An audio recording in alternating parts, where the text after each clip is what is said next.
because you're sort of deprived of the opportunity to see this face this week, I just thought instead of writing like a longish email or Canvas announcements, I thought I'd just make a video here about the lab this first week. So again, I'm so sorry for not being there. Well, like I said, I agreed to some speaking engagements out of town this first week, and the schedule couldn't really work out any other way. So sorry about that. But anyway, so for the lab, I want you to sort of plan on still meeting, so to speak. So the couple of things that are on our agenda for the lab this week, for those of you who need to check into drawers, I want you to do that this week. Our lab assistants and Kelly should be there to help you settle into your drawers. And if you can fill out the check-in paperwork, that would be great. There should be blank ones left on the front desk of the OChem lab, and please see Kelly to sort of open that door for you. And again, I'm sorry I'm not there for you and whatnot. And the second thing is, as you might be aware, the big thing for this semester, in fact, in some sense, the biggest thing in our organic chemistry curriculum at Waynesburg is for you to tackle this synthesis project. It's kind of like your first adventure into sort of research in a way, even though you're just going to follow the literature procedures. You get to pick a molecule of your choice, whatever it is you want to make. Well, as long as it's legal to do so in the state of Pennsylvania. And you're going to look up how to synthesize it from the literature, and you're gonna gather all the materials that you need to synthesize it. The chances are we already have the chemicals you need to make that compound, but for some of you, we might need to purchase some chemicals, and as long as they're not super expensive, and as long as they're not very dangerous type of chemicals, we're happy to do that for you. And as you can imagine, that takes some time. So you're going to have to put together your synthesis proposal to be turned in, and also to be approved by yours truly very soon, so that we can get started on, especially if you need to purchase chemicals, those processes. So of course, before we get to that, you need to pick a molecule, okay? And I'll discuss this even further with you in the coming weeks. So, but I want you to know this is going to be your choice. So whatever that has to happen to make that molecule, whatever the procedures you end up choosing as a result of choosing the molecule, that's sort of all on you. And that may seem or feel overwhelming at this point, but I think most students who have accomplished this afterwards felt that this was a good experience, because if you have an experience managing a project like this that's very independent, it's something you could definitely put on your CV at this stage in your career, because it is very significant what you're going to accomplish, of course, with my help here. And yeah, and then maybe we'll talk about that some more when I'm actually there in person. But for now, I want you to start thinking about what molecules to pick. As you can imagine, there's going to be a lot that you have to do in SciFinder and beyond with literature to plan this project well. But before we get to that stage, you kind of need to know ask yourself, what are my interests in the career of my choosing, and what kind of molecules are relevant to my career. Hopefully, the fact that organic chemistry is a requirement for the major for which you're pursuing your career pathway for, means that hopefully your career interests have something to do with there's got to be some organic molecules that must be relevant to your career pathway. I guess that's what I'm trying to say. And I want you to pick that really well, because who knows where this could go. Some people have benefited tremendously from picking a good molecule in a project that sent them down a certain path from here on out. So it should be something that you're interested in, the molecule of your choice. And another caveat is you should, I want you, it's not, for this project, we don't want way too complicated of a molecule or way too simple of a molecule. For instance, I mean, this is an obvious thing, but you can't pick like water for one thing. That's not even organic, so that's a bad example.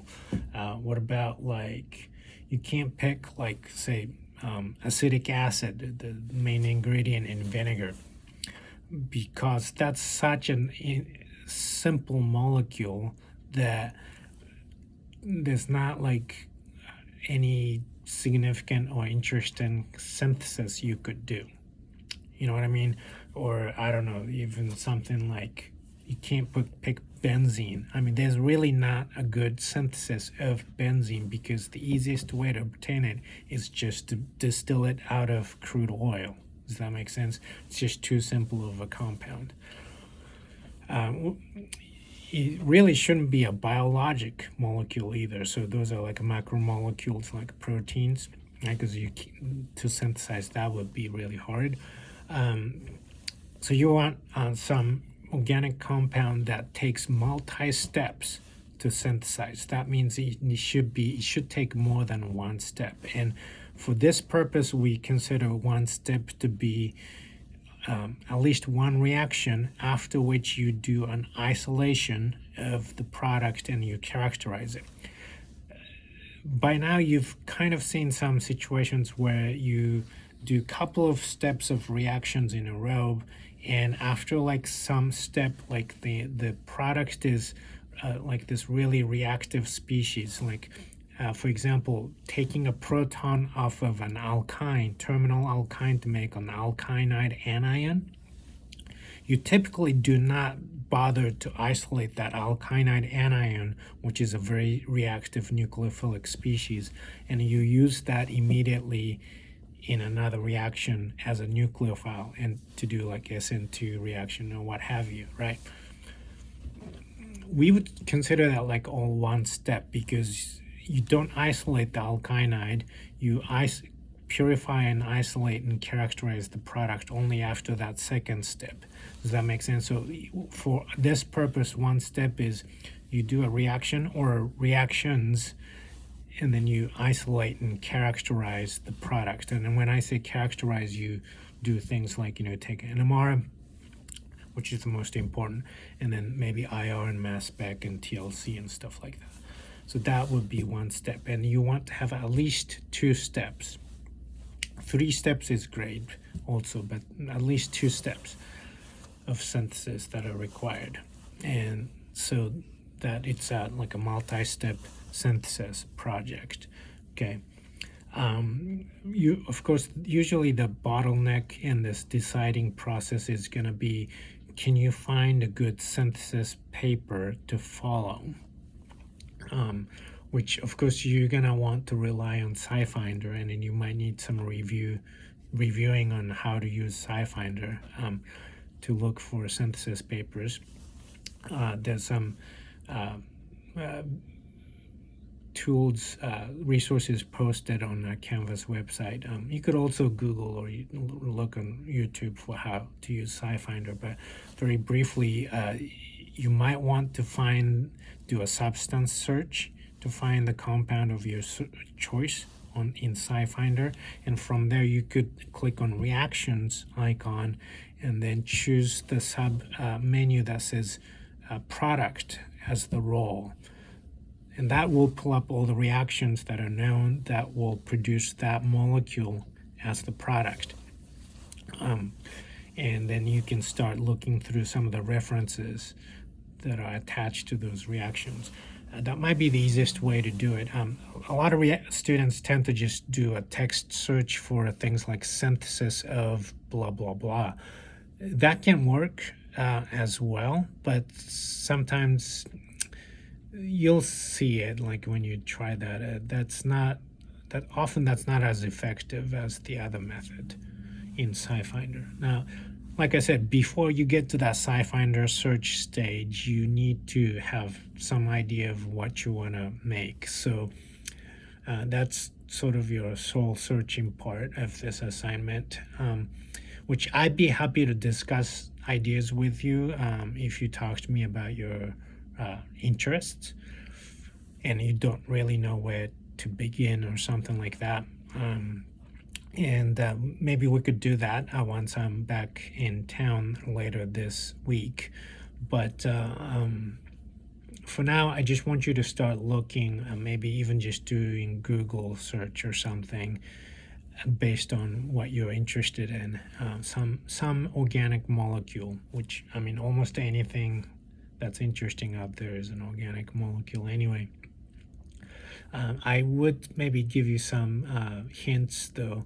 A lot of students would be interested in synthesizing some sort of a drug molecule.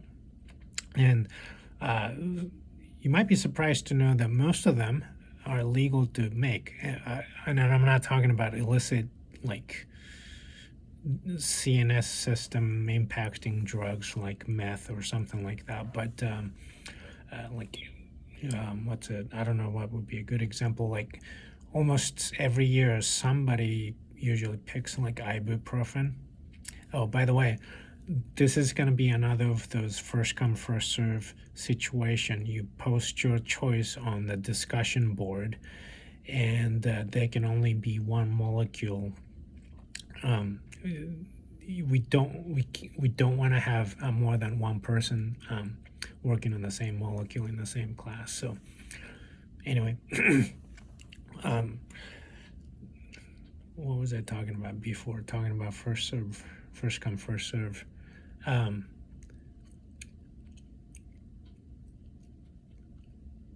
Yeah. Oh, that it's legal to make a lot of legal drugs. It's legal, like ibuprofen or something like that. That's just fine as long as you don't take it afterwards. And the only drawback for choosing drugs as the target is sometimes most or all of their syntheses are published only as patents, and that's almost impossible for you to decipher well patent documents. So I wouldn't recommend picking those literature. In fact, for this project, I want you to pick an actual journal article, not a patent to follow. And the way you can tell the difference in SciFinder, you'll see that sort of purplish icon that says patent pack if it's a patent entry. And of course, on the left side, you could click on a few things to narrow your search just to journal articles and exclude patents. That way you don't have to see those. But anyway, a lot of the drug molecules tend to have patent syntheses, but a lot of them also have journal articles that talk about syntheses before things got patented eventually. So you might be able to find something good for them as well. So those are some thoughts right now without knowing what your specific interests are. So again, if you, I'd be more than happy to discuss this with you. And we are actually going to take the next week as well to do a little more prep on this synthesis project proposal. But because we're taking 2 weeks to do that, all the other years we actually only took 1 week to prep for this. But because of that, we're going to actually,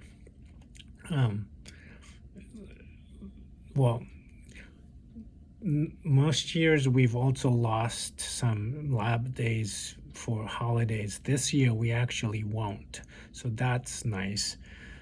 So we would have had the normal number of days dedicated to the synthesis project, but because we have the all day long assessment day starting this semester, apparently, we actually will lose one day.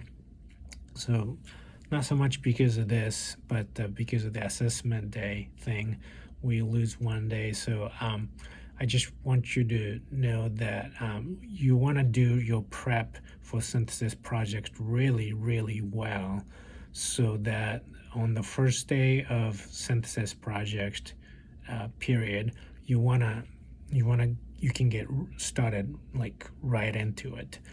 Most years, the first day of synthesis project, some people just kind of stood around looking at their synthesis proposal, not knowing like where to start, and just kind of stood around most of the first lab period. And that was kind of fine because we had enough days. But for this year, you don't want that to happen on your first day of synthesis project. So you need to have a good proposal, and you need to know exactly what you're going to do on day one. So anyway, for now, I just want you to start thinking about which molecule to decide on, and I would encourage you to also maybe start doing some SciFinder search to see if that's a feasible choice. Okay, let me know if you have questions, but that's it for now, and miss you guys, and see you later this week.